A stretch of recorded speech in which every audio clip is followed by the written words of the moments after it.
آمن الرسول بما أنزل إليه من ربه والمؤمنون كل آمن بالله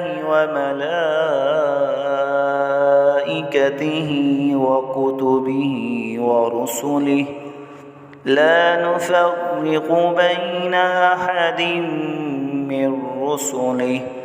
وقالوا سمعنا وأطعنا غفرانك ربنا وإليك المصير لا يكلف الله نفسا إلا وسعها لها ما كسبت وعليها ما اكتسبت ربنا لا تؤاخذنا إن نسينا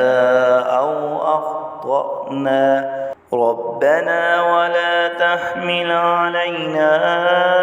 إصرا كما حملته على الذين من قبلنا ربنا ولا تحملنا ما لا طاقة لنا به واعف عنا واغفر لنا وارحمنا أنت مولانا فانصرنا على القوم الكافرين.